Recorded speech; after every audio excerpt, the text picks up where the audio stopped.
Item ಯಾವುದೇ ಇರಲಿ try ಮಾಡಿ ಆಚಿ ಚಿಕನ್ ಮಸಾಲಾ. ಮಂಡ್ಯದಲ್ಲಿ ಬೃಹತ್ ಕೈಗಾರಿಕೆ ಸ್ಥಾಪನೆ ವಿಚಾರಕ್ಕೆ ಸಂಬಂಧಪಟ್ಟಂತೆ ಬೆಂಗಳೂರಿನ ಶಕ್ತಿಸೌಧದಲ್ಲಿ ಇವತ್ತು ಒಂದು ಮಹತ್ವದ ಸಭೆ ನಡೆಯಲಿದೆ.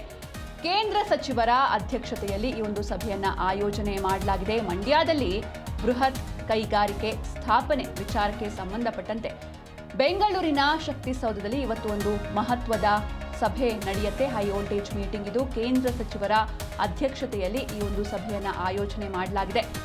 ಸರ್ಕಾರ ವಾಣಿಜ್ಯ ಮತ್ತು ಕೈಗಾರಿಕಾ ಇಲಾಖೆಯ ಸಭೆ ಇದು. ಇನ್ನು ಸಚಿವರಾದ ಎಂಬಿ ಪಾಟೀಲ್, ಚಲುವರಾಯಸ್ವಾಮಿ, ಜಿಲ್ಲೆಯ ಎಂಎಲ್ಎ, ಜನಪ್ರತಿನಿಧಿಗಳು, ಅಧಿಕಾರಿಗಳು ಈ ಒಂದು ಮಹತ್ವದ ಸಭೆಯಲ್ಲಿ ಭಾಗಿಯಾಗ್ತಾರೆ. ಎಂಎಲ್ಎ ಹಾಗೆ ಜನಪ್ರತಿನಿಧಿಗಳು, ಅಧಿಕಾರಿಗಳು, ಸಚಿವರಾದ ಎಂಬಿ ಪಾಟೀಲ್, ಚಲುವರಾಯಸ್ವಾಮಿ ಸೇರಿ ಎಲ್ಲರೂ ಕೂಡ ಈ ಒಂದು ಸಭೆಯಲ್ಲಿ ಭಾಗಿಯಾಗ್ತಾರೆ. ಮಂಡ್ಯದಲ್ಲಿ ಕೈಗಾರಿಕೆ ಸ್ಥಾಪನೆ ಸಂಬಂಧ ಚರ್ಚೆಯನ್ನ ಮಾಡಲಾಗುತ್ತೆ. ಇವತ್ತಿನ ಮಹತ್ವದ ಸಭೆಯಲ್ಲಿ ದಿಶಾ ಸಭೆಯಲ್ಲಿ ಭಾರಿ ಚರ್ಚೆಯಾಗಿದ್ದಂತಹ ವಿಚಾರ ಇದು. ಏಪ್ರಿಲ್ 6ನೇ ತಾರೀಕು ಮಂಡ್ಯದಲ್ಲಿ ದಿಶಾ ಸಭೆ ನಡೆದಿತ್ತು. ದಿಶಾ ಸಭೆಯಲ್ಲಿ ರಾಜ್ಯ ಸರ್ಕಾರದ ಪ್ರತಿನಿಧಿಗಳ ಸಭೆ ಕರೆಯುವಂತೆ ಹೇಳಿದ್ರು ಕೇಂದ್ರ ಸಚಿವ ಎಚ್ ಡಿ ಕುಮಾರಸ್ವಾಮಿ ಅವರು. ನಿಮ್ಮ ಅಧ್ಯಕ್ಷತೆಯಲ್ಲೇ ವಿಧಾನಸೌಧದಲ್ಲಿ ಸಭೆ ಕರೀತೇನೆ ಅಂತ ಮಾತು ಕೊಟ್ಟಿದ್ರು ಶಾಸಕ ಗಣಿಗ ರವಿಕುಮಾರ್.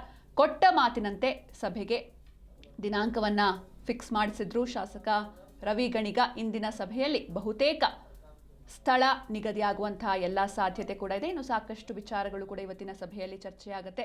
ಸಭೆಯಲ್ಲಿ ಒಂದು ಮಹತ್ವದ ಡಿಸಿಷನ್ ಕೂಡ ಹೊರ ಬರುತ್ತೆ. ಮಂಡ್ಯದಲ್ಲಿ ಬೃಹತ್ ಕೈಗಾರಿಕೆ ಸ್ಥಾಪನೆ ವಿಚಾರಕ್ಕೆ ಸಂಬಂಧಪಟ್ಟಂತೆ ಇವತ್ತಿನ ಮಹತ್ವದ ಸಭೆಯಲ್ಲಿ ಅದಕ್ಕೆ ಯಾವ ಸ್ಥಳ, ಮಂಡ್ಯದಲ್ಲಿ ಯಾವ ಜಾಗದಲ್ಲಿ ಮಾಡಬೇಕು, ಸ್ಥಾಪನೆ ಮಾಡಬೇಕು ಈ ಒಂದು ಕೈಗಾರಿಕೆಯನ್ನ ಅನ್ನೋದಾಗಿ ಇವತ್ತಿನ ಸಭೆಯಲ್ಲಿ ಬಹುತೇಕ ಸ್ಥಳ ನಿಗದಿಯಾಗುವಂತಹ ಸಾಧ್ಯತೆ ಇದೆ. ಬೆಂಗಳೂರಿನ ಶಕ್ತಿಸೌಧದಲ್ಲಿ ಇವತ್ತು ಮಹತ್ವದ ಸಭೆ ನಡೆಯುತ್ತೆ.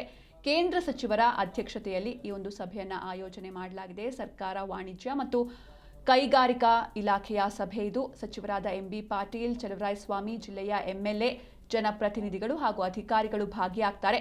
ಮಂಡ್ಯದಲ್ಲಿ ಕೈಗಾರಿಕೆ ಸ್ಥಾಪನೆ ಸಂಬಂಧ ಚರ್ಚೆ ನಡೆಯುತ್ತೆ. ಹಾಗೆ ಪ್ಲೇಸ್ ಕೂಡ ಬಹುತೇಕ ಕನ್ಫರ್ಮ್ ಆಗುತ್ತೆ ಇವತ್ತು.